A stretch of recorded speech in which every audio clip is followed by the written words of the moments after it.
అందరికీ నమస్కారము. ఈరోజు మనం చేస్తున్న వీడియో ఏంటంటే కస్టమైజ్డ్ ప్లాన్. కస్టమైజ్డ్ ప్లాన్ అంటే ఏంటంటే ఒక్కొక్క పేషెంట్కి ఒక్కొక్క రకంగా ప్లానింగ్ ఉంటుందన్నమాట. ఎందుకు అలాగంటే ఒక్కొక్క పేషెంట్కి ఒక టైప్ ఆఫ్ బాల్నెస్ ఉంటుంది, ఒక్కొక్క పేషెంట్కి ఒక టైప్ ఆఫ్ డోనర్ ఉంటుంది, ఒక్కొక్క టైప్ ఆఫ్ ఎయిర్ టెక్స్చర్ ఉంటుంది. కాబట్టి ఇవన్నీ మనం ప్లాన్ చేసి కస్టమైజ్డ్ ప్లాన్ అంటే అతనికి ఏది సూటబుల్ అవుతుందో అటువంటి ప్లాన్ చేసి రిజల్ట్స్ తీసుకురావడం జరిగింది. అయితే వీడియో లాస్ట్ వరకు చూడండి. ఈ పేషెంట్ సిచ్యువేషన్ ఏంటి బిఫోర్ ట్రాన్స్ప్లాంట్, తర్వాత మనం ఏ విధంగా ప్లాన్ చేసి ఏ విధంగా మంచి రిజల్ట్స్ తీసుకొచ్చినాం అనేది మీకు అర్థమవుతుంది.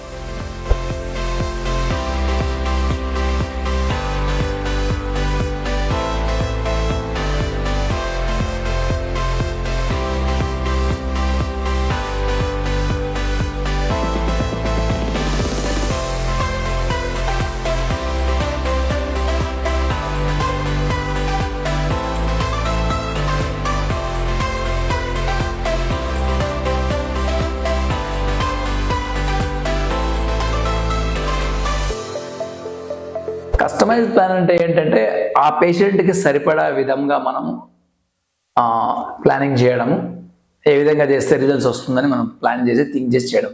అంటే ఈ కస్టమైజ్ ప్లాన్ ఉన్నప్పుడు మనం కొన్ని ఫ్యాక్టర్స్ మామూలుగా గ్రహించాలి. ఒకటి ఏంటంటే హెడ్ సైజ్ పెద్దగా ఉందనుకోండి, మనకు ఎక్కువ గ్రాఫ్లు కావాలి. సో అలాగే బ్యాక్ సైడ్ డోనర్ మీరు అబ్జర్వ్ చేస్తే ఈ పేషెంట్కి డోనర్ యావరేజ్ ఉంది. యావరేజ్ అంటే నా ఉద్దేశం ఏంటంటే మనము ఒక గివెన్ స్క్వేర్ సెంటీమీటర్లో బెస్ట్ ఏరియాలో బ్యాక్ సైడ్ ఆక్సిపిట్ ఏరియా అంటాము, ఆ ఏరియాలో చూస్తే డెన్సిటీ ఎక్కువ లేదు దానికి. కానీ అడ్వాంటేజ్ ఏంటంటే హెయిర్ లాంగ్ పెరిగే అవకాశం ఉంది, తర్వాత టెక్స్చర్ ఆఫ్ ద హెయిర్ బాగుంది. ఇంకొక డ్రాబ్యాక్ ఏంటంటే ఫేర్ స్కిన్ ఉంది. సో ఇవన్నీ చూసిన తర్వాత పేషెంట్ ఏజ్ కూడా మనం కన్సిడర్ చేస్తాము. ఆయన ఏజ్ 35 అబవ్ ఉండడం వల్ల మనం ఏం చేయడం జరిగిందంటే హెయిర్ లైన్ కొంచెం పైకి తీసుకోవడం జరిగింది. హెయిర్ లైన్ పైకి తీసుకోవడం వల్ల మనం ఒక 500 నుంచి 600 గ్రాఫ్ట్స్ మనం సేవ్ చేయొచ్చు. అంటే ముందు వేసుకుంటే అనవసరంగా 500-600 గ్రాఫ్ట్స్ వేస్ట్ అవుతాయి. కాబట్టి మనం పైన తీసుకుంటాం. ఎందుకు పైన తీసుకుంటాము? డోనర్ యావరేజ్ ఉంది, అతని ఏజ్ 35 అబవ్ ఉంది కాబట్టి అనవసరంగా ముందు వేయాల్సిన పనిలే. సో అందువల్ల ఏమైంది, ఎక్కడైతే మనం ఇంప్లాంట్ చేయాలనుకున్నామో ఆ ఏరియాలో ఒక్క 500-600 గ్రాఫ్ట్స్ ఇక్కడ ఇంప్లాంట్ చేయాల్సిన గ్రాఫ్ట్స్ మనం సేవ్ చేసినాం. కాబట్టి ఎక్కడైతే మనం ఇంప్లాంట్ చేయాలనుకున్నామో అక్కడ డెన్సిటీ ఎక్కువ వస్తుంది. మనకు ఎంత పర్సెంట్ అంటే ఆల్మోస్ట్ 18 to 20% ఎక్స్ట్రా డెన్సిటీ వస్తుంది మామూలు దానికంటే కూడా. అది చాలా ఇంపార్టెంట్ ఫ్యాక్టర్. అందుకే ఈ పేషెంట్ కస్టమైజ్ ప్లాన్ అని చెప్పాను. కస్టమైజ్ ప్లాన్ ఈ పేషెంట్కి మనం చేసింది ఏంటంటే డోనర్ చూసుకొని దాని ప్రకారం హెయిర్ లైన్ డిజైన్ చేయడం జరిగింది. రెండోది హెడ్ సైజ్ కొంచెం స్మాల్ ఉండడం వల్ల మనం మంచి డెన్సిటీ తీసుకురావచ్చు. సో ఈ పేషెంట్కి ఈ ప్లాన్ అనమాట. అంటే ఇదే విధంగా ప్రతి పేషెంట్కి కస్టమైజ్ ప్లాన్ మనం చేయాల్సి ఉంటుంది. అప్పుడే మనకి హెయిర్ ట్రాన్స్ప్లాంటేషన్ రిజల్ట్స్ బాగా వస్తాయి. అందరికి ఒకే ప్లాన్ ఉండదు, అందరికీ ఒకే బట్టతల ఉండదు, అందరికీ ఒకే హెయిర్ ఉండదు. ఇది చాలా మందికి తెలియక మా ఫ్రెండ్కి ఇలాగైంది, నాకు ఇలాగైంది ఎందుకని అడుగుతుంటారు.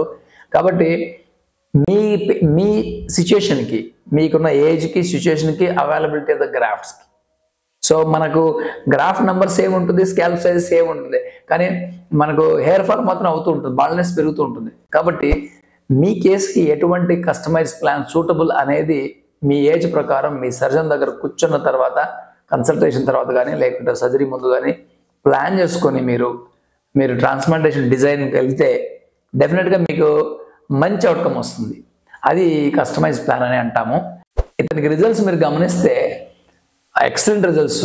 అంటే ఆ న్యాచురల్ హెయిర్ లైన్, ఆయనకి మ్యాచబుల్, ఆ ఏజ్కి మ్యాచబుల్ హెయిర్ లైన్, తర్వాత డెన్సిటీ చూసారా, మధ్య స్కాల్ప్లో డెన్సిటీ ఒక సెషన్లోనే మంచి డెన్సిటీ, తర్వాత బ్లెండింగ్, న్యాచురల్గా బ్లెండింగ్. చాలామంది హెయిర్ ట్రాన్స్ప్లాంట్ చేస్తే స్పైక్స్ లాగా ఉంటాయి హెయిర్, అట్లా లేకుండా ఇతనికి చాలా బ్లెండింగ్ ఉంది. ఇవన్నీ మనకు మంచి రిజల్ట్స్ ఏ విధంగా తీసుకొచ్చామని చెప్పడానికి, క్వాలిటీ ఆఫ్ ట్రాన్స్ప్లాంట్ అని చెప్పడానికి ఉదాహరణలు. సో డెన్సిటీ కానీ ఒక సెషన్లోనే బాగా కవర్ అయింది దానికి. సో కాబట్టి ఈ రిజల్ట్స్ అనేది ఒక మన గ్రాఫ్ట్ నెంబర్ మీదే కాకుండా కస్టమైజ్ ప్లాన్ మీద కూడా డిపెండ్ అయి ఉంటాయి అని చెప్పడానికి ఈ వీడియో చేయడం జరిగింది అనమాట. ఆ కన్క్లూజన్ ఏంటంటే కన్సల్టేషన్లో కానీ డ్యూరింగ్ సర్జరీ కానీ మీ సర్జన్తో డైరెక్ట్గా మాట్లాడి నాకు ఎటువంటి బాల్నెస్ ఉంది, ఎటువంటి కస్టమైజ్ ప్లాన్ చేస్తే హెయిర్ బాగా వస్తుందనే ఉద్దేశంలో మీరు ట్రీట్మెంట్ చేసుకుంటే రిజల్ట్స్ చాలా బాగుంటాయి.